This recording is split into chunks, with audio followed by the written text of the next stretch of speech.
એમાં તો પી ગયા અને પછી પ્રસાદીમાં હતું ઉકાળો એ સામે આશા બેઠા આપણા મોટા સ્વામી એ બેઠા એટલા પ્રસાદી લઈએ એટલે એમને પ્રસાદીમાં એ પીધું અને પછી તો મોટા સ્વામીને જે ઝેર ચડી ગયું સખત ચડી ગયું અને સાથીમાને કંઈ નહીં એટલે શું થયું હશે પછી ખબર પડી કે સ્થિતિ બદલાઈ છે અને એ વખત તો નારાયણ સ્વરૂપદાસ પોકે રડે ત્યાં કોણ બેસી કે હવે શાસ્ત્રીમાનું શું થશે મારે તો આ શાસ્ત્રી મારે આવું થશે મારે તો ભલે મને તો મારી ટીટી તો ક્યાં લાગશે પણ તો આખો સત્સંગનું શું થશે એવી પ્રકારની ચિંતામાં તો રડતા જ રડતા હતા અને શાસ્ત્રીમાને ખબર પડી એટલે શાસ્ત્રીમાએ કહ્યું જો મીરાભાઈને ઝેર બચાઈ ગયા એને કંઈ થયું નહીં તો આપણે એટલાય ભગત નહીં કંઈ નહીં થાય મને તું ચિંતા ના કર એવી વાત અમે કરી અને મોટા સ્વામીને તો એવું ચડી ગયું એવું બધું કે બળતરા પછી તો શીરો ખાતો દૂધપાક ખાતો ના ખાતો કેટલું ખાય તો બળતરા માટે કરતા પછી લાઠીદાર બાજુ છે એમાં આપણા ભાઈ આપણે ડૉક્ટર રહે વામનરાવ એટલે ડૉક્ટરને બોલાવ્યા કે ભાઈ આવું થયું છે ડૉક્ટરે શીશી જોઈ કે આમાં તો આટલું થોડું રહે છે કે તોય જતો રહે માણસ અને સ્વામી તમારી સાથે પ્રેમથી વાતો કરે છે અને મોટા સ્વામીની તબિયત જુઓ કે શું થયું છે એટલે અમને તો કંઈ થયું નહોતું અને એ વખતે આ પ્રસંગ બન્યો ત્યારે એ વખતે શાસ્ત્રી મહારાજ નારાયણ સ્વરૂપદાસના આશ્વાસન આપતા બનેલા આ વાત આ વખતે થયેલી 1972નો આ પ્રસંગ છે 1972 વિક્રમ સંવતનો અને એ વખતે આવું બનેલું અને એ વખતે સ્વામી બોલેલા શાસ્ત્રી મહારાજ કે આપણે તો મહારાજના સેવક છે બળદિયા છે આ સ્વામીના બળદિયા છે તેથી મહારાજને આપણી પાસેથી જેટલું કામ લેવાનું છે તેટલું લેશે જ અને નવું આયુષ્ય આપશે માટે સૌ શાંતિ રાખો બધાને શાસ્ત્રી મહારાજે આ શબ્દોથી શાંતિ પમાડેલી ત્યારે એ શબ્દ આ બળદિયા શબ્દ ત્યાંથી આવ્યો આખો એની પૂર્વ ભૂમિકા આ પ્રમાણે થઈ હવે આપણે આગળ જઈએ છીએ કે બળદના 4 લક્ષણો આપણે બધા જોઈ લીધા અને હવે 4 લક્ષણો પર યાદ કરી લઈએ કે બળદ હંમેશા સહનશીલ હોય છે એના હાર પહોંચે કે કશું બોલે નહીં એને કોઈનું જોવાનું નહીં એ પછી ખેડૂત બધાને ઝટપટો ઉકેલ પીતો હોય કે બાજુવાળો બળદ કંઈ કરે કે ના કરે બળદ માણસની મરજી જાણે એ આપણે ખાલી સાત સંવેદીઓ હોય એની પણ આપણે પોતાની સેવામાં આપણે ગયા હવે એની મરજી જાણે અને હવે 5મો આવે છે કે બળદ વેચ્યો વેચાય બળદ વેચતા હોય આપણે તો જાણીએ છીએ એટલે એ કસાઈ ખાને ન જાય ખ્યાલ રાખવાનો વેચ્યો વેચાય એને વેચવાનો હોય કે જ્યાં બીજા કોઈ ખેડૂતનો જરૂર હોય તો પણ કસાઈ ખાનામાં આપણે કોઈ દિવસને રાખવાનો નહીં આપણો બળદ છે એને આપણને કેટલું બધું ઉપયોગી થાય છે કેટલી બધી આપણને બધી આપણે શું કહેવાય આપણું ઘર ચલાવી દે છે કારણ કે એમાંથી આ બળદને બેસ્ટ બધું ઘેર હોય પટેલોને ત્યાં તો આપણું જીવન ચાલી જાય એનું તો આ પ્રમાણે એ ઘરના મેમ્બર તરીકે આ સાચવોને આપણા ઘરના મેમ્બર હોય ઘરડા થઈ ગયા હોય તો મા બાપને કતલખાને મોકલીએ છીએ આપણે આપણી મા અને બાપને કતલખાને મોકલી દો તો અમને નથી આવું કશું આ કોણ મોકલે છે તો બળદ પણ આપણો સ્વજન છે યાદ રાખવાનો બળદ કે ગાય જે હોય આપણા કોઈ પણ ઢોર જે આપણે રાખ્યા હોય એ આપણા સ્વજન છે એટલે એની સરભરા કરવી એને સાચવવા એને ગમાડે નીર આપવાનું અને એના માટે એની સંભાવના રાખવાની પરંતુ એને આવું પાછું આ વેચાણમાં જરા ન જાય એ ખ્યાલ રાખવાનો હવે આ પ્રમાણે બળદ જ્યાં વેચાય હવે આ પૂર્વ મુખ્યથી ખ્યાલ આવે ને બીજા બળદ ખેડૂત ત્યાં તો એ કુરબાન થઈ જાય આપણા સત્સંગીઓ બધા દેશ વિદેશમાં વસતા અને કાર્યકર્તાઓ એ પણ તને મને ધને સેવા કરવામાં કુરબાન થઈ ગયેલા છે સમયમાં જેને રજા ના મળે એને રાજીનામા પણ આપી દીધા છે બોલો આ બધા વેચાય કહેવાય આ બધા વેચાઈ ગયેલા છે બધા આપણને ખબર પડે એક વખતે એક એ કહે છે ને એક ગુલામ અબ્રાહમ લિંકનની વાત અબ્રાહમને હજરત ઇબ્રાહિમ એ નામના ખલીફા જેવા તો કોઈ મોટા હતા મુસલમાન ધર્મના કોઈ વડા હજરત ઇબ્રાહિમ એમને એક સેવક આપ્યો એ સેવક એટલે ગુલામ આપણે બધાને ખબર છે ને પહેલાંના સમયમાં ગુલામી પ્રથા હતી આફ્રિકાની અંદર બધા જે કાળી પ્રજા રહેતી હવે બિચારા અબૂધ અને બિચારા બહુ ભોળા હવે એને આ આરબ બધા આવી અને એમને બધાને પકડતા એ પકડીને પછી વાહણમાં ચડાવે અને પછી ઝાંઝીબાર લાવે અને ત્યાં સ્લેવ કેવ છે ત્યાં એને નાખે કેટલી અમે નજરે જોઈ છે ત્યાં જઈને આપણને ત્રાસ થઈ જાય, આંખમાં આંસુ આવી જાય, એવી પ્રકારની યાતનાઓમાં એને રાખે. અને ત્યાંથી સ્લેવ માર્કેટ છે એ પણ જોઈએ અમે. અત્યારે એવું કશું નથી, અત્યારે ડેમોન્સ્ટ્રેશન માટે રાખ્યું છે. એટલે ત્યાં એને વેચવાનું અને બધા યુરોપમાં અને પછી આખા અમેરિકામાં બધે એને લઈ જાય, વેચાય ટેબલ ખુરશીની જેમ એ વેચાય ગુલામને. એટલે એ પ્રમાણે આ ગુલામી પ્રથા પ્રમાણે આ ગુલામ એમને આપ્યો કે આ તમારી સેવા અમે આપીએ છીએ. ત્યારે આ એમણે પૂછ્યું ઇબ્રાહિમે કે હજરત ઇબ્રાહિમે કે તારું નામ શું, કે જે નામથી બોલાવશો એ રીતે ચાલશે. પછી કે તારે જમવાનું ખાવાનું કે જે આપશો એ ખાઈ લઈશ, પછી તારા કપડાં કે જે આપશો એ પહેરી લઈશ. અરે કંઈક ચોઈસ ને જે આપશો તું કર્યા કરે કે ના મારો ચોઈસ નહીં. પણ કેમ એમ તો ગુલામ છું. શું કહેવું કે ગુલામ એટલે શું કે ગુલામને મન જ ના હોય. શું કે ગુલામને મન ના હોય, માલિકનું મન એ જનું મન. ગુલામ છે ને આસન ઉપર ઊભા થઈ ગયા અને એક એના પગમાં પડીને કહ્યું આજે મને ખબર પડી કે ખુદાનો બંદો કેવો હોવો જોઈએ. અમે બધા ખુદાના બંદા કહેવાઈએ છીએ, પણ જે ખુદાનો બંદો એટલે કેવો એ કેવો હોવો જોઈએ આજે ખબર પડી. એને મન જ ના હોય તો આપણે પણ દાસ સત્સંગીઓ છીએ કે આપણું મન જ નહીં રાખવાનું. આપણા ગુરુનું મન એ આપણું મન, એની મરજી આપણી મરજી. એટલે આપણું મનનું મરડો ગમે તેમ કરે પણ આપણું મન જ ના હોય તો શું અમન કરી નાખવાનું મનને. આપણે ખબર છે ને કે આપણા ભરતજી મહારાજ એને કહ્યું ક્યાં ગિરનાર બોલી આવે તો મનમાં કે લાગે આવું, પણ મન જ નહોતું એમને. સ્વામી કે મન તરત કાઢ્યા. એટલે બીજો કે મનમાં વિચાર તો કરે ને, મન તો વિચાર કરવો પડે ને, પણ મન જ નહીં ને. સ્વામીનું મન એ આપણું મન. એટલે એને તકલીફ નથી, બોલાવા ગયા બીજા ગાયા હતા એમ હસવા માંડ્યા. એટલે આ વાત સમજવા જેવી કે ગુરુ આજ્ઞા વિચાર્યા જેમ કે એમ. યોગી મહારાજે પૂછ્યું કે તમે કેવી રીતે બ્રાહ્મણ સ્થિતિને પામ્યા? એટલે કે 40 વર્ષ વાસણ ઉઠ્યા. શાસ્ત્રી મહારાજે કહ્યું એટલે હવે દાખલા તરીકે સત્યકામ જપવા આવ્યો હતો ગુરુ પાસે બ્રહ્મ વિદ્યા ભણવા, અને ગુરુએ કહ્યું આજે પેલો પાંડ લઈ જા અને 100,000 ગાયો થઈ જાય તારે પાછો આપજે. ત્યારે વિચાર ના કર્યો કે ભાઈ હું બ્રાહ્મણ છું, બ્રહ્મ વિદ્યા ભણવા આવ્યો છું, થોડો નથી મને જ નહીં જેમ કેમ શું કરવાનું જેમ કોમ ડિગ્રી. એટલે એ પ્રમાણે જનક રાજાને બસ ક્યાં પાવી ગયો. અષ્ટાવક્ર ઋષિને કહ્યું યા મારી સમગ્ર મિલકત મેં તમને રાજ્ય આપી દીધું, સંકલ્પ કરું છું. તો કે તો સંકલ્પ કોણે કર્યો કે મને, તો મન જ મને આપી દે, મને જ આપી દે. મનથી આટલો સમુદ્ર તો મન ભર્યું કહેવાય ને, મન ભર્યું કહેવાય ને. મિલકત કરતા આટલું આપી દેવાનું ઈચ્છા કરે મન નાખ. આપણે કહે કે લાખ રૂપિયા આપણને મનમાં આપણે પટાશે, મને જ બધું એડજસ્ટમેન્ટ કરતું હોય તો કે મને જ મને આપી દે કે આ લ્યો. એના માટે સસ્તું થઈ ગયું. હતો થોડી વાર ઊભો થયો કે કેમ ઊભો થયો? પાણી કે પાણી પીવાનો સંકલ્પ ક્યાં થયો? કે મનમાં. મન તો મને આપી દીધું છે, તને ક્યાં સંકલ્પ થયો? તો આપણે આવી મન સોંપીએ સમજણ પડી. એટલે પ્રથમ સોંપેલું ગુજરાતમાં કોઈ વાતે પંચવર્તમાનમાં ભૂલ ના હોય, છતાં પણ એનું મરડી મનનું ગમતું મૂકીને અમારા ગમતાઓ રાખીએ તો પણ લેશ માત્ર પાછો ના પણ રતિવા ઓછો ના થાય એને પાકો હરિભક્ત કહેવાય. આપણને મનનું પંચવર્તમાન પાકા હોય અને લપડ પપડ તો ગુરુ ગમે તેમ કે આપણને પણ બધું પાકું હોય અને મન મરે તમે થઈ જાઓ. હમણાં ચાલે જ બધી બદલીઓ બધી. તો આ પ્રમાણે આપણે બધા થાય બધું સમજવા જેવું બધા આપણે બધાએ ગમે ત્યારે અડધી રાતે પણ આપણે આમ કે જાઓ તમારે એમ જાય વિચાર જ નહીં, તરત જ જોડી લઈને ઉપડી જ જવાનું, વિચાર જ કરવાનો નહીં. તો આ આપણે મન સોંપ્યું કહેવાય. આપણે એમના ઉશિયાળા થઈને રહેવું પણ એમના ઉશિયાળા કરવા નહીં. એટલે એ દૃષ્ટિથી આ પ્રમાણે સમજાવો તો કોઈ દિવસે વાંધો આવે નહીં, નહીં તો મુશ્કેલી ઊભી થઈ જાય. એટલે જેમ પ્રભુ સ્વામી મહારાજ સદગુરુમાં આવેલા ત્યારે એ વખતે એની બહુ ઈચ્છા હતી કે અંગ્રેજી ભણવું, પણ સાથેમાં કંઈ જરૂર નથી. હવે સંસ્કૃત ભણો બદલી નાખ્યું, ચેન્જ કરી નાખ્યું. એટલે હું આવેલો મને વચન આપેલું કે ભણાવીશું તમને ગંગાજી સ્કૂલમાં બેહાડીશું, બધું બોલેલા બધું આવું કંઈ નહીં. ગુરુને મન સોંપ્યું એટલા માટે બળદ થવાનું. એટલે સમજ પડી કે ગુરુને મન સોંપવાનું એટલે બધું એમને સોંપી દીધું, કોઈ પ્રકારની ચિંતા જ નહીં. એટલે આ પ્રકારે મન સોંપ્યું કહેવાય. હવે આપણે જોઈએ કે આ રીતે આ શાસ્ત્રીમાના યોગી બાપા કહેતા કે શાસ્ત્રીમાના મનનું ધાર્યું કર્યું છે, આપણા મનનું ધાર્યું કર્યું નથી. મન ગમતું મેળીને મનવા ગુરુ ગમતામાં રહેવું જી. બસ આ છે કે મનના બધા પુસ્તક મિથ્યા જાણી મન પણ અમન થયું મળ્યું જ્યારે મુક્તાનંદ ગુરુ વચનમાં મર્મ છે. ગુરુ વચન વિચારીને જોયું જ્યારે કે આપણે ગુરુના વચનમાં તો મર્મ હોય એમ સમજીને જેમ કેમ આપણે કરવું, બુદ્ધિ લગાડવાની નહીં. આ વાત સમજવાની.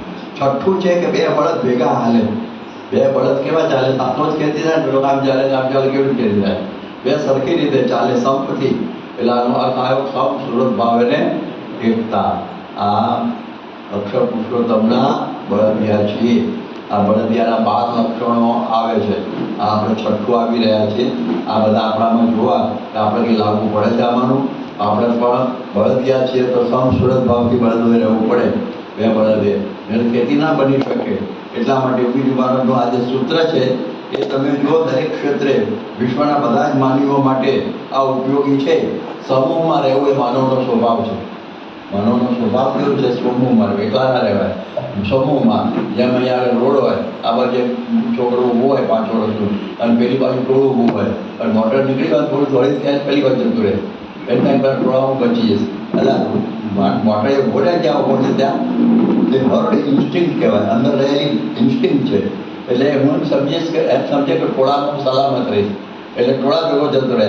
હર્ડ ઇન્સ્ટિંક્ટ એટલે સમૂહમાં રહેવું એ માણસનો સ્વભાવ છે.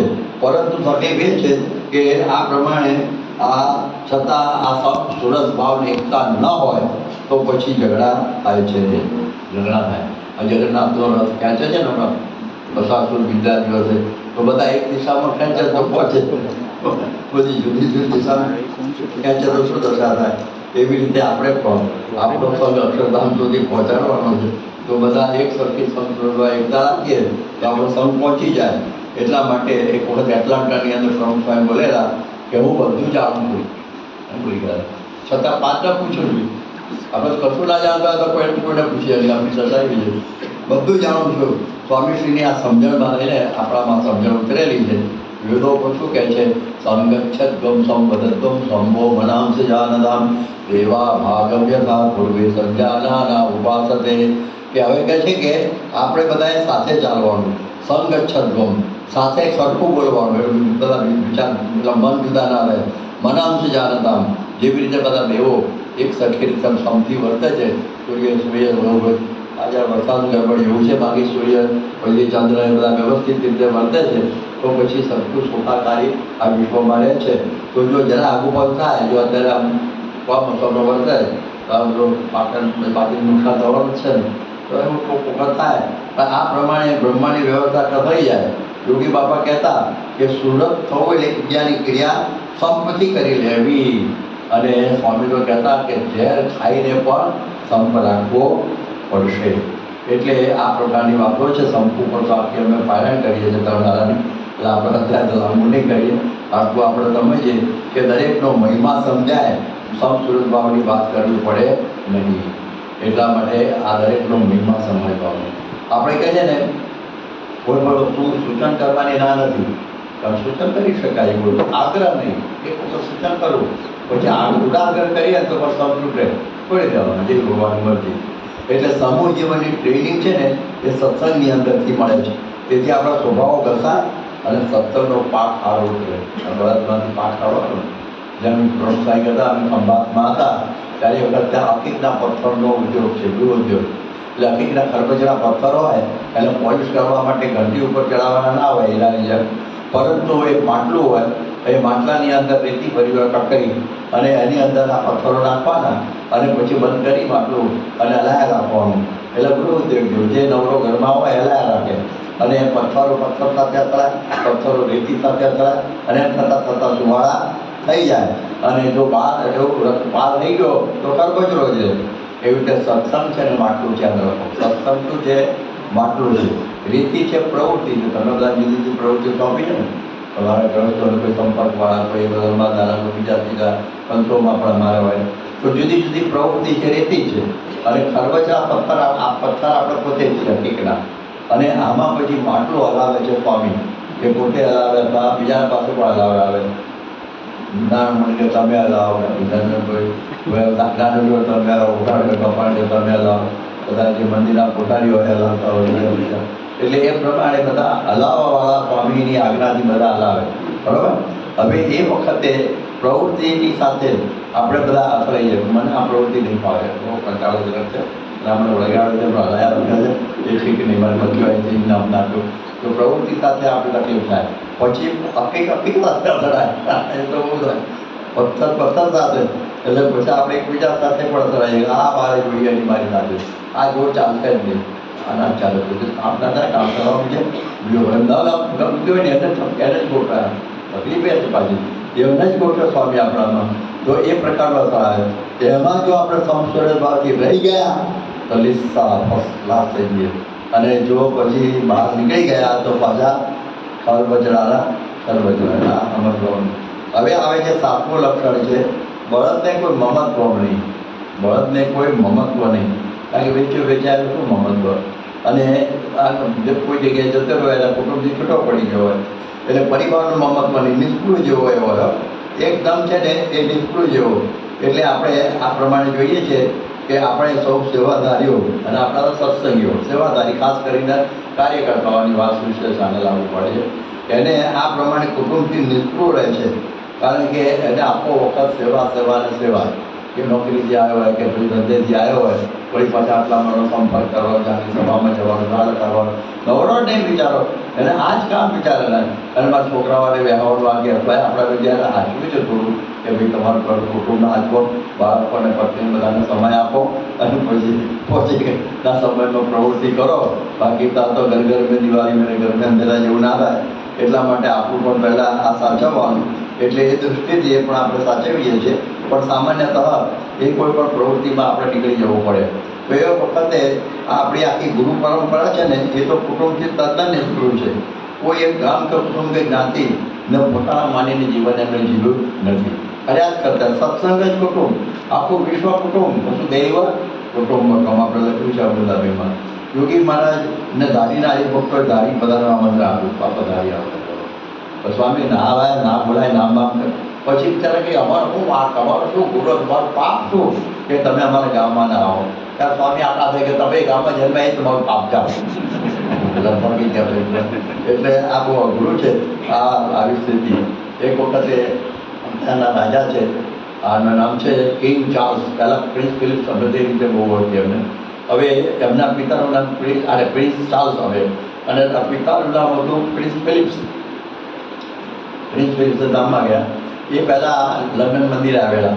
સ્વામી કહ્યું તમે મારા ગાંધીનગર અક્ષરધામ એક વખતે આવજો, ઇન્ડિયા આવો ત્યારે. એ વખત દિલ્હીનું બનેલું નહીં, 1999ની સાલ હતી ડિસેમ્બર. અને એને કંઈક ક્વીન એલિઝાબેથને આવવાનું હતું ઇન્ડિયામાં કંઈક કારણસર.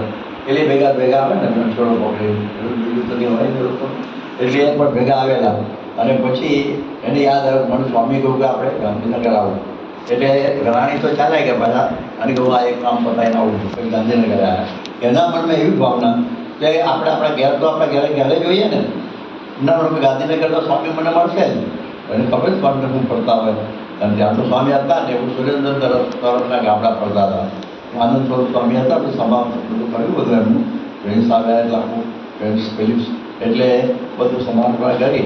પછી એમાં એક પ્રસંગ એમને દુઃખદ બની ગયો કે એમના પ્રિન્સ ચાર્લ્સના પત્ની એ જે ડાયના, અને થોડી આવું પછી હશે થોડી કે જેનો એનો પ્રેમી હશે એની સાથે કંઈક હોટલમાં જશે છે પેરિસમાં, અને એક્સિડન્ટ થઈ બે મરી ગયા પેરિસમાં. સ્વામી પેરિસમાં હતા એ વખતે અહીં ફૂલે છાંટ્યા, પાણીએ છાંટ્યો એ ફૂલની છે પ્રમુખ સ્વામી અમે હતા. એટલે પછી એ લોકોને મનમાં આવતું કે સ્વામી પહેલમાં વધારે ખરે જવા. તો એ વખતે આપણા હાઈ કમિશનર હોય ને પણ સાથે હોય, પેલા સિંઘવી સાહેબ. અને મેં પછી આ ગયેલા બકિંગહામ પેલેસમાં, પહેલાં સેન્ટ જેમ્સમાં જઈ આવ્યા. પ્રિન્સ ચાર્લ્સને મળ્યા, એને બહુ રાજી થઈ ગયા. એની પત્ની ધામમાં ગઈ એટલે પછી એના ત્યાં ગયા. હવે એલિઝાબેથને તો ખબર હતી કે પ્રમુખ સ્વામી તો બહેરાવાથી કંઈક અલિપ્ત રહે છે, એટલે એમના ઓરડામાં જતા. પણ ફિલિપ્સ હતા, અને એ વખત અમે બધા મળ્યા એમને. અને એણે સ્વામીને પૂછ્યું, સ્વામી તમે મને કહ્યું એટલું હું ગાંધીનગર આવ્યો, પણ તમે તો હતા જ નહીં ત્યાં. સ્વામીને પછી સંતોષ સમજાયો, આત્મ સ્વરૂપ સ્વામી આવ્યો વખતે કે સ્વામી તો બારે મહિના વિચરણ જ કરી જતા જ. એવું આવું ગામડા કે ગાંધીનગર રસ્તે દોઢ રસ્તે આવે કોઈ વખત, પણ એવું કંઈ આવવાનું હોય નહીં બહુ. ત્યારે કે બકિંગહામ પેલેસ જેવું આટલું મોટું મંદિર ગયા આવું એનાથી મોટું જાતો કે બસ આ જ એની નિષ્કૃત બળદને મમત્વ નહીં. આપણી પરંપરાને કોઈને મમત્વ જેવું છે જ નહીં. એ આપણને આવું આ લાગે છે. એટલે આ ચાણસદમાં પણ સ્વામી કોઈ દિવસે જવાનું મને જ ના થાય. મુંબઈની અંદર અમૃત મહોત્સવે આપણા સ્વયંસેવકોને પણ કહેલું મુંબઈમાં કે દિવાળી આપણે અહીંયા જ ઉજવવાની છે. કારણ કે બહુ ત્યાં બધું કચરો બધું બહુ હતું. મુંબઈમાં ક્યાં છે બધો ચંદ્રાપટ્ટીમાં આપણો સમય હતો, રમૂજ મહોત્સવમાં કોણ હાજર હતા? બ્રહ્મસ્વામી વખતના. તો એ વખતે દિવાળી ક્યાં કરેલી, અને આ વખતે બ્રહ્મસ્વામીનું શું એલાન આવેલું? દિવાળી તો નગરમાં જ, તો 10-15 હજાર થઈ ગયા ત્યાં. એટલે આ પ્રમાણે આવું થાય તો બને. એટલે આવી રીતે આ તમે જુઓ સ્વામીનું કોઈ આકર્ષણ નહીં. એક વખતે આપણા લંડનના ગરવી ગુજરાત મેગેઝિનના માલિક તંત્રી એમણે સ્વામીને પૂછ્યું રમણીકભાઈએ કે સ્વામી તમે દુનિયામાં ફરો છો, તમને કોઈ સ્થળ ગમી ગયું હોય, કોઈ માણસને કોઈ ગમી ગયા હોય, એનું નામ કંઈ કહેશો? તો કે ના, મને તો મારા ઈષ્ટદેવ સ્વામિનારાયણ અને મારા ગુરુ સાસુબા યોગીવાળા સિવાય કોઈ આકર્ષણ નથી. જો નિષ્ફળ બળદ જેવું, બળદને કોઈ આકર્ષણ એવું હોય નહીં. તો આ પ્રમાણે આવી રીતે તમે જુઓ, આવા પ્રકારના આપણા બધા આ ગુરુ પરંપરા છે, અને આપણા આવા શું કહેવાય સંતો પણ એવા જ છે, હરિભક્તો પણ એવા છે. હવે આપણે બધું જોઈશું કે બળદમાં પછી કહે છે ને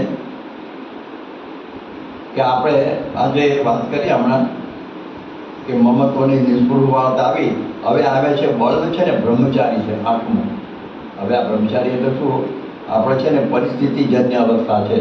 કારણ કે તમે એને બ્રહ્મચારી ન કરો તો પછી ખેતીમાં કામમાં ના આવે. હું નામ નથી દેતો, બધું આપણી શિક્ષાપત્રીમાં લખેલું છે કે એ પ્રમાણે તમે બળદ કરવો હોય તો આ પ્રમાણેનું આ એવું કરવું પડે. કૃષ્ણનો ઉચ્છેદ વગેરે કહે છે વાદે. એટલે એ પ્રમાણે એનો અર્થ એવો લેવાનો કે આપણે પણ સત્સંગની અંદર સેવા કરવી છે તો એક નારી સદા બ્રહ્મચારી તમારા માટે અને અમારા માટે અષ્ટ પ્રકારનું બ્રહ્મચર્ય એ આવશ્યક છે. બળદ જ્યારે ખેતી કરે છે, ખેતી ક્યારે થાય? આવું બ્રહ્મચર્ય અક્ષર તો જ થાય. બાકી આશાથી ખેતી થાય ને આ બધા જાણો છો, આશાથી ખેતી ના થાય, બળદથી જ ખેતી થાય છે. તો એ પ્રમાણે આ બહુ જરૂરી હોય છે. એટલે એ પણ બરાબર આપણે સમજવાનું. હવે આવે છે 9મો મુદ્દો, અને એ છે આ બળદ વ્યસન રહિત અને શાકાહારી છે. ભલે એની પ્રાકૃતિક આ એક પ્રકારની રચના છે કે આપણા ચરોતર છે, બેઠા છે ચરોતરની અંદર જ, તો બધા ખેતરોની અંદર વાડ હોય છે. તમાકુના ખેતરના વાડ નથી હોતી, તમે જોજો એને વાડ ના હોય. આપણે કહું કે ભાઈ આમાં કોઈ ગાય બળદ બકરું કે પહેરી જવું જોઈએ, એ કે કોઈ પહેરે નહીં, આમાં તો ખાલી એક હરામખોર માણસ જ ખાય છે, બાકી બીજું કોઈ એને ઊંઘતું નથી. તો જો આ બળદ છે કોઈ દિવસ તમાકુના ખેતરમાં મોઢું નાખે નહીં. મેકડોનલ્ડની બાજુમાં કચરો પડ્યો હોય તો પણ મોઢું નાખે નહીં, કારણ કે પ્યોર શાકાહારી, આવો મોટો કચરો ખવાય નહીં. તો એને ખબર જ પડી જાય તો સંપૂર્ણ શાકાહારી છે અને સંપૂર્ણ વ્યસન મુક્ત છે. તો આ પ્રમાણે આપણા સત્સંગીય સેવક હોય. આ એક આ કાર્યક્રમના લગતું વધુ જ તમને બળદિયા, બાકી બધાને લાગવું પડે. એનું જીવન પણ અનિશુદ્ધ ચોખ્ખું હોય તો પછી આ સત્સંગ એની વાત એ કરે ને એની અસર કરે. આનો અર્થ થયો કે તમે બીડીઓ પીતા પીતા સત્સંગ કરાવવા જાઓ, તમાકુ ખાતા ખાતા, તો હું સત્સંગ કરાવવાના હતા તમે. એટલે તમારું જીવન વ્યસન મુક્ત હોવું જોઈએ. કોઈ પણ પ્રકારે આપણે અશુદ્ધ ભોજન પણ ના જવું જોઈએ મોઢામાં, ડુંગળી લસણ એ પણ ના જવું જોઈએ, આવી અને હિંગ પણ નહીં. તો આ પ્રમાણે આપણું જીવન પવિત્ર જોઈએ. એક ભાઈ અમને નવસારીમાં મળેલા, બહુ મોટા માણસ અને બહુ સારા સત્સંગી. એ તો 99.9 બધા નિયમો પાડું છું. ધર્માદો, રવિવારની સભા, પછી આ બધું શું કહેવાય બધા જુદાના નિયમો છે ને બધા આપણા, એ બધા એક ખાલી થોડો દારૂ પીવું છે, થોડો દારૂ, બાકી બધું બરોબર જ છે. તો 99.માં પાસ, આપણે 30% હોય 3 ગ્રેસ્ટ આપીને પાસ કરે છે, તો 99% ગયું. એટલે આવી રીતની વાત કરી. એક ભાઈ આવા જ હતા કે મારું ખાલી ગુટકો જ ખાઉં છું, બાકી તમે જો હું આગળ બેસું છું, તિલક ચાલો, પૂજા પાઠ, આ બધું વ્યવસ્થિત ધાર્મિક વાણી 5 ટાણાની માનસન બધું રાત્રે વિચાર બંધાવવાની ઠપકાવું છું, બધું કરું છું. આ તો પછી મને અક્ષરધામમાં ના જવાય? હવે જવાય તો પછી શું કામ દુકાન ના પાડો છો? એવું ના એટલા માટે પાડીએ છીએ કે તમે છે ને અક્ષરધામમાં એક એન્ટ્રી હોય, ખબર મલ્ટિપલ એન્ટ્રી નથી. ગયા પાછું ના આવે, અને પાછા આવી ગયા પાછા જવાય નહીં. ખબર પડે છે? બરોબર આવી રીતનું. તો કહે છે ને ત્યાં તમે જશો ને ત્યાં દુકાન નથી, દારૂની દુકાન નથી, અને પેલું શું કહેવાય ગુટકાની પણ દુકાન નથી. અને તમારે કે મારે ચાલે જ નહીં, મારે જવું જોઈએ જ, તો તમારે લેવા આવવું પડે, આમાં લેવા આવવું પડે, પછી અંદર જવાય નહીં પાછું ફરી અક્ષરધામમાં. એવું છે એટલે તો કહીએ છીએ મૂકી દો ને. એટલા માટે admission to all but passing 60%. જેને જોઈએ તે આવો મોક્ષ માર્ગ વાળેલો, થોડું પણ આવું પાછું ચાલે નહીં. એક વખત મેં વાંચ ગામથી સુરત આવવાનું ગયેલું અને એક સુરત કાઠિયાવાડમાં સુરત રહેતા હરિભક્ત હતા, એક મોટર લઈને આવ્યા. એને બિચારા સેકન્ડ હેન્ડ લઈ લીધેલી. મેં પેલા એ મોટર બરોબર છે ને? કે બરોબર છે. લાઇટ નથી કે શું કે, અને સાંજ પડી ગયેલી. દિવસ વખત હું ના મગજમારી ના કરું. મેં પેલા લાઇટ નથી ને સાંજ પડી ગઈ. ના ના, એ તો બધું થઈ જશે, હવ થશે એમ. અમે એવી કરીને આ પ્રમાણે તૈયાર થઈ ગયા અને અમે બધા ગોઠવાયા. અને મેં પેલી સ્વામી પેલો આગળ ગાડીવાળો હોય ને એને હું જોયેલા અમે પાછળ છે. મારે એને તો પ્રોપર ચલાવી દીધું, એ લાઇટવાળો તો જતો રહ્યો હતો. અને અમે અથડાયા ગામમાં નીકળતા એટલે એક મોટું તળાવ જેવું ખાબુચું આવ્યું હતું. હવામ કરતી મોટર ગઈ.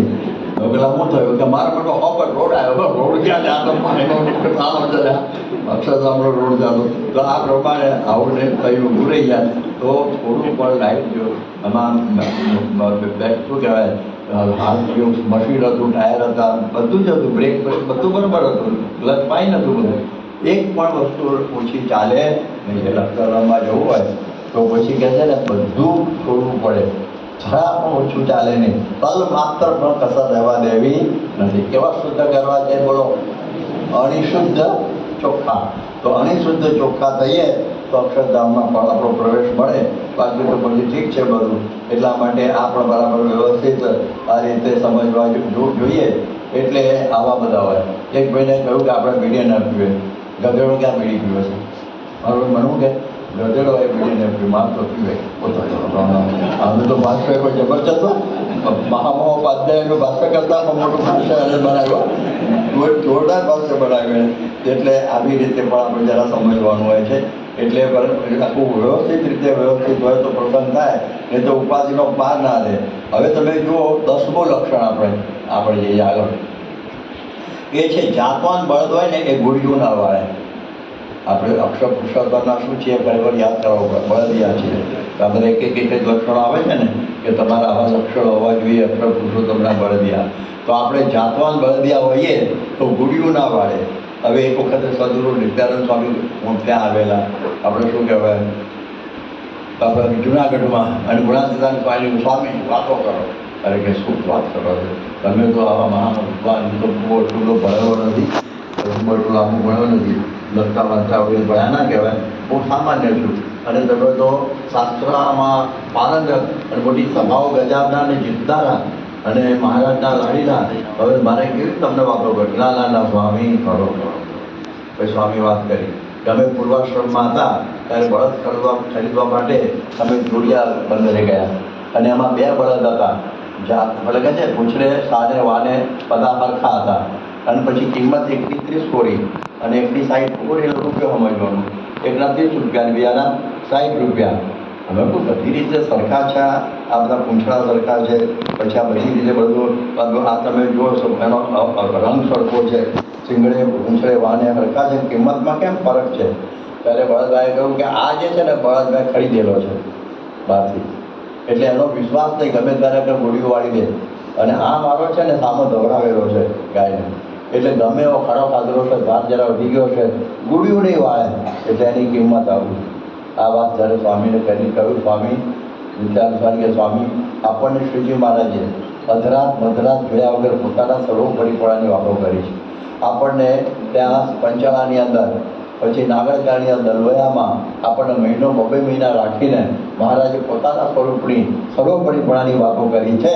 પણ આપણે એ પૂજાને કહેવામાં, લખવામાં જો પછી ગુડિયું વાળીએ મહારાજની સર્વોપરીપણાની વાત ના કરી શકીએ.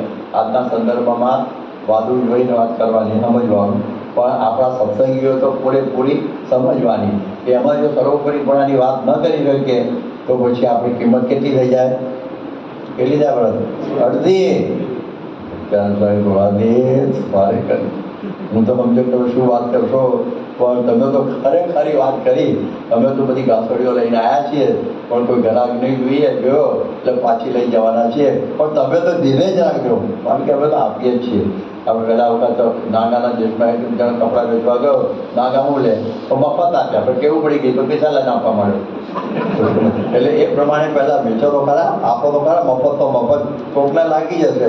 તો આ પ્રમાણે આવી વાત છે. એટલે ગુણાતીતાનંદ સ્વામી સંપૂર્ણ મહિમા શ્રીજીનો પતિવ્રતાની ટેક પેખો સંતો 500 ગુણા દેતો. એટલા માટે મહારાજે શું કહ્યું? વસો વરસ એક માસ રે, કરવો આ મંદિર માની વાસ રે. તો શું ત્યાં રોટલા ખાવા જવાનું હતું? ત્યાં વાતો સાંભળવા, ગુણાતીતની વાતો સાંભળવા 1 મહિનો જુનાગઢમાં નિવાસ કરવો. એટલે એ પ્રકારની વાત એમણે કહી. એટલે આ રીતે આપણે પણ સમજવાનું કે પતિવ્રતાની ભક્તિ આપણે બરાબર શ્રીજી મહારાજની રાખવાની. મેં હમણાં વાત કરી છે ને કે પેલા મુંડાબા વખતે રિસ્પેક્ટ ઓલ, આપણે બધાને માન આપવું. આપણે હિન્દુ છીએ છતાં પણ આપણા પ્રમુખ સ્વામી આપણા પોપ સાહેબ નવાના નિમાયા ને તો વેટિકનમાં પણ સ્વામીને બોલાવ્યા તો ત્યાં ગયેલા. એક વખત બપોરની મસ્જિદમાં બોલાવ્યા તો ત્યાં સ્વામી જઈ આવેલા. એટલે આપણે એક મુસલમાન નહીં થઈ જવાનું, પણ કંઈ ખ્રિસ્તી નહીં થઈ જવાનું, ઘણો કે હિન્દુ નથી થઈ જવાનું. રિસ્પેક્ટ એકબીજાનું શું કહેવાય? Respect all. પણ ફોલો વન, ઉપાસના તો એક બીજ કરવાની સ્વામિનારાયણ, બીજા કોઈને પતિવ્રતાની ભક્તિ. અને હેટ નન, કોઈની નિંદા ના કરો. જેમ પતિવ્રતા સ્ત્રી હોય, પતિવ્રતા સ્ત્રી એ પોતાના પતિના સગા સંબંધી જે હોય રમાડે જમાડે બધું કરે, પણ જે સંબંધ પતિ સાથે હોય તો બીજા સાથે તો ના જ હોય ને. પછી કોઈક એવી લિબરલ આવી હોય કે નડિયાદના માર તો બધા પતિ જેવા હરખા તો તરત જ કાઢવું પડે ને. તો આ પ્રમાણે આપણે આ રીતે સમજવાનું કે બધા અવતારો કે બધા આપણા ભગવાનને જેને જે ભજતા હોય સૌને પોતપોતાના ઈષ્ટદેવ વાલા હોય, તો આપણે શું કામ એની નિંદા કરવી? આપણે પણ એને રિસ્પેક્ટ આપવાનું. પણ આપણા ઈષ્ટદેવ તો સ્વામિનારાયણ, એટલે અક્ષર પુરુષોત્તમ અને બ્રહ્માનંદ સ્વામી ગુરુ, એમાં ફરક પડવો જોઈએ નહીં. એમાં કોઈ પણ પ્રકારનો ફરક ના પડવો જોઈએ. તો આપણે ગુડીવાળું ના કહેવાય.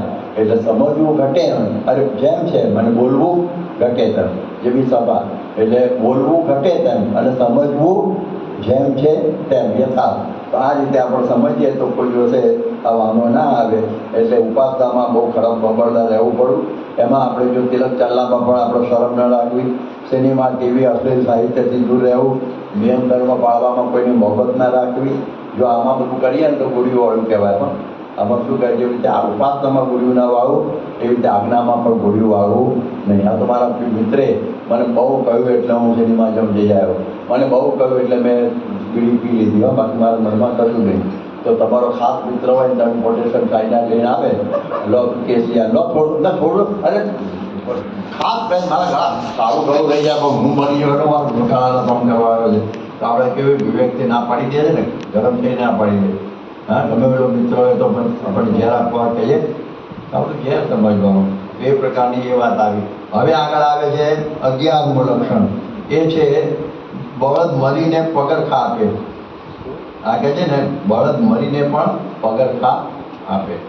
મરી જાય પોતાની રીતે, પછી એના ચામડામાંથી પહેલાં તો ચામડાના જોડા પહેરતા હતા ને તરત બદલાઈ ગયા છે. પણ બળદ જીવતા તો ધણીની પૂરેપૂરી સેવા કરે અને મરીને મનુષ્યો માટે તેના ચામડાના જોડા આપે. આપણે પણ કાર્ય કરવાઈએ. આ કાર્યકર ઉપર વિષય છે મરવું કે જીવવું છે આજે પ્રમુખ સ્વામીને માટે, આજે મહંત સ્વામીને માટે. આપણે ખ્રિસ્તીઓ કહે છે કે ઈસુ ખ્રિસ્ત તમારા માટે વધસ્તંભ ઉપર ચડી ગયા. જીસસ યોર સેવિયર, હા, એ ડાઈ ફોર યુ. એટલે તમારે એનો ધર્મ અંગીકાર કરો. એ મળી લો મારું કામ અંગીકાર પણ એવું બતાવે આપણને. એટલા માટે એ લોકો પાછા પડતા નથી. આજે જુઓ કેરળા પ્રદેશ છે, કેરળા પ્રદેશ, એમાં એક ઈસુ ખ્રિસ્તનો કોઈ ગયેલો બાબરી, તો એની ખંડુ નામની એક આદિવાસી જ્ઞાતિનો હતો, મૂક્યો, એને મારી નાખ્યો. બીજો ગયો, ત્રીજો ગયો, 48 મારી નાખ્યા. 49માં ગયો ત્યારે પૂછ્યું એટલે કામમાં મરવા આવો હતો ઈસુ. ઈસુ વગર તમારું કલ્યાણ નહીં થાય. આજે કેરળની અંદર 30% ખ્રિસ્તી છે, 30% મુસલમાન છે, સાઈડ થયા, અને લઘુમતીમાં 40% હિન્દુ છે. તો જો મંડી પડેલા પોતપોતાની જે કંઈ સમજણ એમાં મંડી પડ્યા, તેનો પ્રચાર પ્રસાર થયો.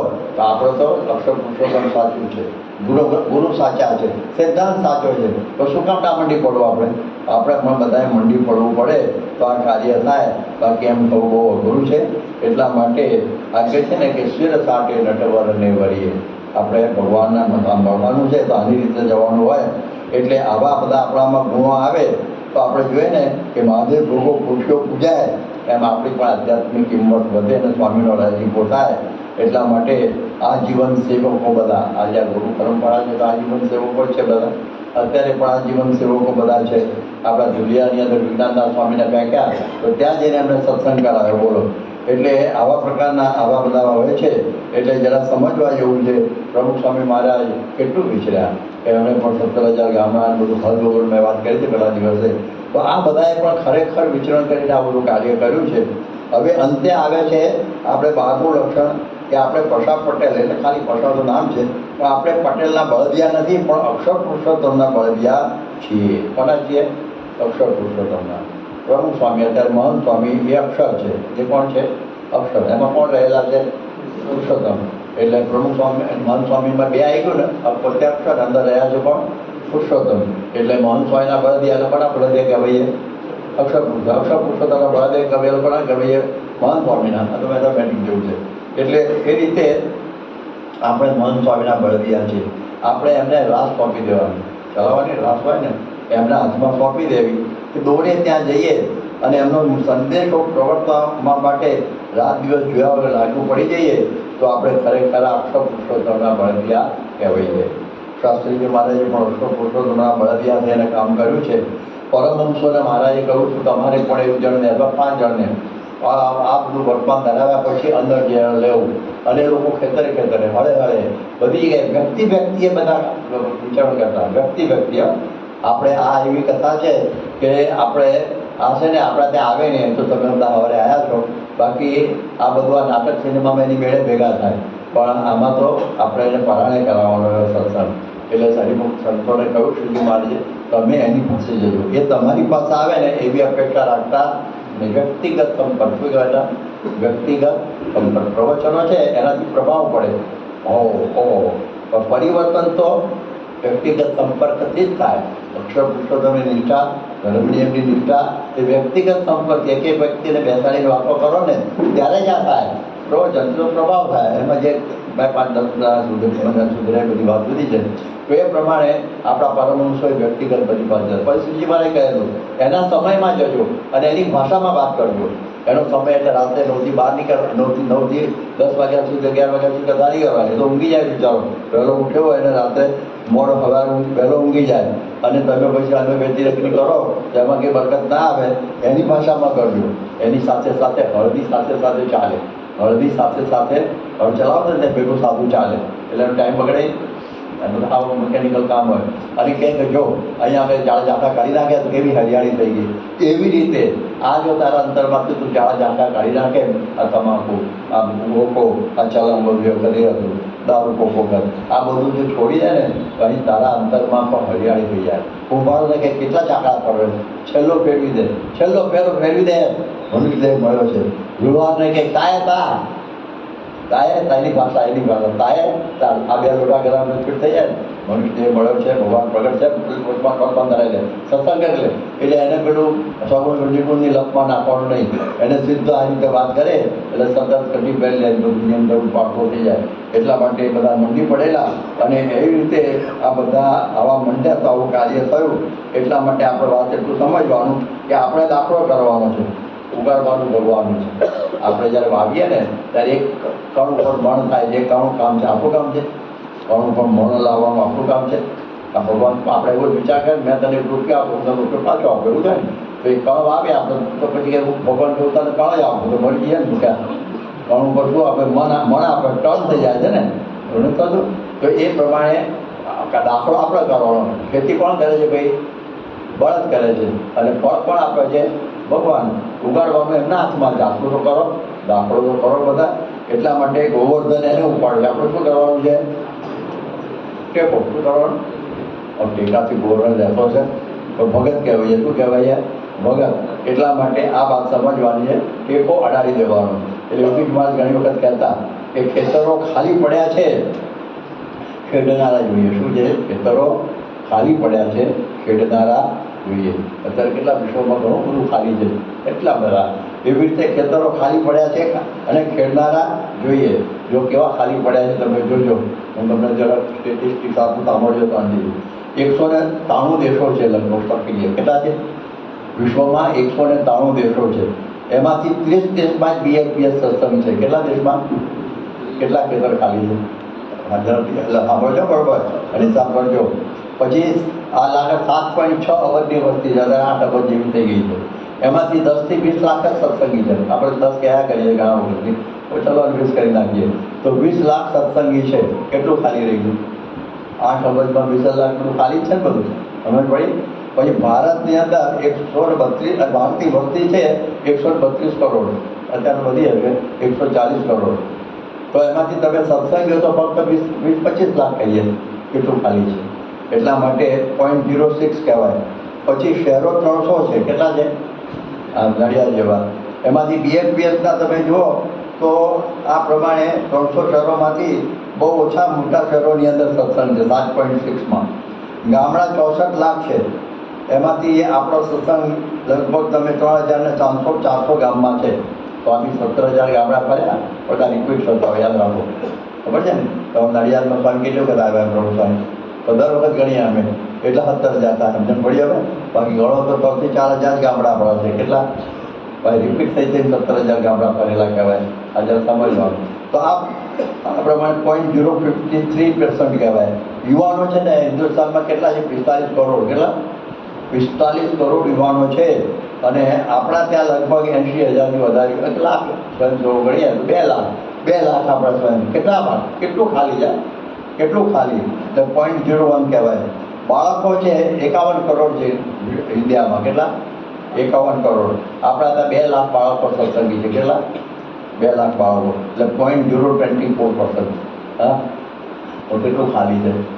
ખેડનારા જોઈએ એટલે બધું બાપા બોલતા સાચું હતું કે તરો ખાલી પડ્યા છે, ખેડનારા જોઈએ. જેટલું ખેડીએ એટલું વધી ગયા. સંતોની બાગ પણ ક્યાંથી કાઢવા એટલા બધા.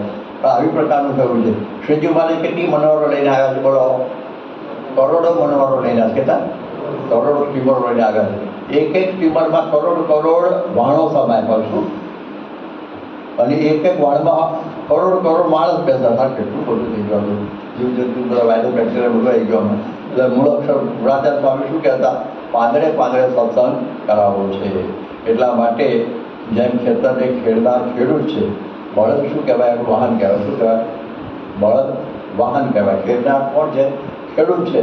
તો એવી રીતે સત્સંગનું ખેડાણ તો મહારાજને સ્વામી જ કરે. યાદ રાખજો. આપણે તો ખાલી શું બનવાનું છે? વાહન. શું બનવાનું છે?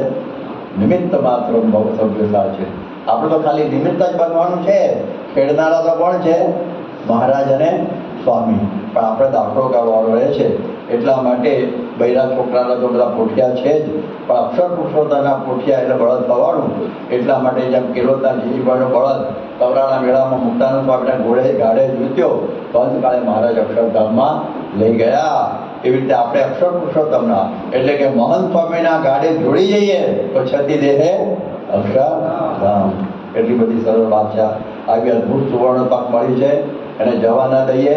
સેવા અક્ષરધામ સ્વરૂપ મહંત સ્વામીની, અને પ્રાપ્તિ પણ અક્ષરધામની. સેવા અક્ષરધામની અને પ્રાપ્તિ પણ અક્ષરધામની અંદર.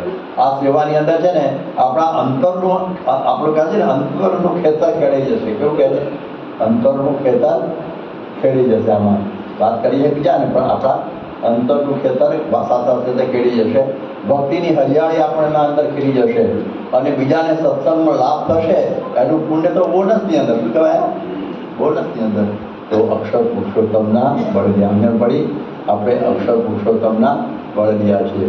આ ત્રિભુજ છંદ શ્રી સ્વામી કાળ મોકલેલો હતો કે બળદની બા બોલી બળદ દુશ્મન બચ્ચા, ખામીદ ખેડૂની ખરી ચાકરી બજાવજે, રાસનો તપાસ રાખી ચાલજે તે ભણી ચાલ, પરુણે પ્રહાર પડે તે ગતિ તજાવજે, વાંકા ચૂક્યા ચાલ્યા વિના, વડી કુટુંબી છે વેઠ ઠેઠ સુધી એવો ઠીક ઠરાવ કરાવજે, મળ્યો નથી એની ભાષા ખેડૂતની, સ્થાનમાં સમજી લેજે, દલપત અંતે ઘેર ચાલ્યો આવજે. આ દલપતરામની આ વાત છે. એટલા માટે આ વાત આવી. હવે આ 4 મહાવાક્યમાં બળદિયા ઉપર મહંત સ્વામી જે વાત કરી હતી ને, એની જરા હું તમને વાત કરું કે આપણે અક્ષર પુરુષોત્તમના બળદિયા છીએ. એના માટે નિરૂપણ કરેલું મહંત સ્વામીએ કે બળદિયા એટલે 7 સમજ્યા, જ્યાં નાખે ત્યાં પાર પડે. આ મહંત સ્વામીનું નિરૂપણ છે. આપણે 2 મિનિટમાં પૂરું કરીશું. તો બધી બાબતનો અનુસાર જેમ શાસ્ત્રીજી મહારાજ રસોઈમાં બળદની પારખની અંદર, ખેતીની અંદર, પછી કંઈક કથા વાર્તાની અંદર, શાસ્ત્રની અંદર, સાધુતાની અંદર બધામાં શાસ્ત્રી મહારાજ પાર પડતા.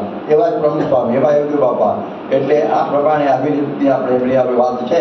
એટલે શાસ્ત્રી મહારાજને સારા બળદનો શોખ હતો. બળદને ઓળખી લેતા જાતવાન ઘોડું. એક વખત સારંગપુરની અંદર એક બળદ લીધેલો 700 રૂપિયાનો કંઈ એટલે એની બળદની પડકની અંદર એવું કંઈ આવ્યું કે 125માં બળદની જોડ લીધેલી. 125 રૂપિયા 2 બળદ શાસ્ત્રીમાં લીધેલા. અને ત્યાં ધમાલ ચાલી કે અત્યારે હવે એ વખત ખબર નહીં પણ લીધી ત્યારે 125, અત્યારે 700નો ભાવ હતો. એટલે બધાએ ઉડાડ્યું કે આજે તો શાસ્ત્રી અર્જન પૂરતા 700 રૂપિયાના બળદો ખરીદે છે, કોઈ એને કહેનાર નથી, આમ છે તેમ નથી. અને પછી ગોધનભાઈ ત્યાં ગયા છે કે શું છે શાસ્ત્રીજી, શું લીધું તમે? આ બળદ 700માં, એટલે 125માં. આજે એની કિંમત 700 છે. પેલા એમ નવડું બધાવ્યું, આટલું તમે સસ્તામાં આવ સરસ લીધું, કેવી રીતે પારખી લીધો કે તમે બળદા સારો છે? ત્યારે પછી એમને સ્વામીએ કહ્યું કે એનું પૂંછડું પાતળું હોય, ચાલવામાં ડાપ લાંબી પડતો હોય, પગલા મોકળા મૂકતો હોય, શીંગડા સારા શોભાયમાન હોય, એ બળદની જાત સારી. બધાની વિગતો તમે તો શાસ્ત્રમાં પ્રવીણ, રસોઈમાં પ્રવીણ, બળદ પ્રોડક્ટમાં બહુ બાકી રાખ્યું છે તમે. રાજી થયેલા. એટલે કહેવાનો અર્થ એ છે કે આ પ્રમાણે આ બધી બાબતમાં એ પુરુષો કે 7 સમેલિયા હતા. તો આ પ્રમાણે અક્ષર પુરુષોત્તમના બળદિયાની વાત. તો આપણે પણ આ સત્સંગની વાતો કરવામાં થાકવું નહીં. બધાને કહેવું. અમારે સારંગપુર મુંબઈમાં એક શંકર ભગત છે, એને કંઈ બહુ બોલતા આવડતો નથી. પ્રભુદાસ બહુ મોટા છે, બહુ સારા છે, તમે આવજો, તમારું કામ થઈ જશે. તો આજે 400 કુટુંબમાં સત્સંગ ચાલે છે. આટલું જ બોલવાનું મળે, લાંબુ કંઈ નહીં, કશું જ નહીં. અમારે મુંબઈની અંદર આપણા જે મગનભાઈ રાજા વાંકાનેરના અને પછી સુરતમાં આવેલા, અને દરિયામાં દરરોજ નહીં પેલા એમની પેલા શું કહેવાય સુનિલભાઈ દમણિયાના માતૃશ્રી હતા ને, એવો 80 વર્ષ રતનબા, એ જાય એમ કરવા અને ડૉક્ટર લઈ આવે એને વ્હીલચેરમેન પાસે બેસે અને કહે છે કે મગનભાઈ કેમ આજે ઉદાસ છો? અરે કે બા ધંધામાં તકલીફ થઈ છે, 7 વર્ષથી ઝેર છે અને મારે તો કેટલું કરોડો રૂપિયા ભગવાન આવ્યા છે, ત્રાસી ગયો. એ કે કંઈ ગભરાવાની જરૂર નથી. અહીં મુંબઈમાં દાદરમાં યોગી બાપા આવ્યા છે, મારો દીકરો રોજ જાય છે, તમે ઓળખો છે સુનિલને, એના ભેગા જાઓ અને બધું તમારું સારું થઈ જશે. બસ આટલી જ કથા વાર્તા. દાદાએ વચ્ચે કબૂલ બેબૂલ કંઈ જ નહીં. ઋષિમાં આટલું જ કહ્યું. ક્યાંથી વાત કરી? યોગી બાપાના મહિમાની. યોગી બાપા મોટા સંત છે, એની પાસે તમે જાઓ અને બધા પ્રશ્નો તમારા સોલ્વ થઈ જશે. અને મગનભાઈના પ્રશ્નો સોલ્વ થઈ ગયા. મગનભાઈ થકી સોમભાઈને સત્સંગ થયો. સોમભાઈમાં લાંબી એક લીટીમાં જ વાત. એમણે સાંકરીમાં મંદિર કર્યું અને આજે એટલા જ શબ્દોથી આજે સાંકરી વિભાગમાં એ વખતે એકે મંદિર હતું. પ્રમુખ કહ્યું સૌથી પહેલું શિખરબદ્ધ મંદિર કયું? સાંકરીનું. ગયા સાંકરી કોણ ગયા હતા એમાંથી? સાંકરી. આપણું બચ્ચા જેવું મંદિર જોયું છે ને બાજુમાં બચ્ચું છે હા, એ પહેલું આપણું શિખરબદ્ધ મંદિર પ્રમુખ સ્વામી. બોલો, આવા મોટા અક્ષરધામ દિલ્હીમાં અમેરિકામાં બંધાર, એમાં આપણું મંદિર શરૂઆત હતી. પણ એ આજે ત્યાંથી 200 સારું થયા છે. લગભગ 39,000 સત્સંગી કુટુંબ થયા છે. 200-250 મંદિરો થયા, હરિમંદિરો, 7 શિખરબદ્ધ મંદિર થયા. કેટલી વાત હતી ઋષિમાએ રૂહના દરિયા ઉપર આટલું જ કહેલું. યોગી બાપુ બહુ મોટા છે મગનભાઈ, તમે જજો અને તમને આ પ્રમાણે બધો પ્રશ્ન સોલ્વ થઈ જશે. બાકી એ બાજુ જરાય સત્સંગ નહોતો એ વિભાગમાં, તો દક્ષિણ ગુજરાતમાં. પણ આટલું જે ભાઈએ વાત ઋષિમાએ વાત કરી અને એમાંથી આજે આટલો બધો સત્સંગ વધી ગયો. આટલી તો આવડે છે નહીં તમને બધાને, બધા અને બધો બળદ ખેતરો કરી જશે. સ્વામિનારાયણ ભગવાનની હવે આવતીકાલે આપણે આગળ જઈશું. એના માટે તો વેચાઈ જવું પડે તો પણ ઓછું છે.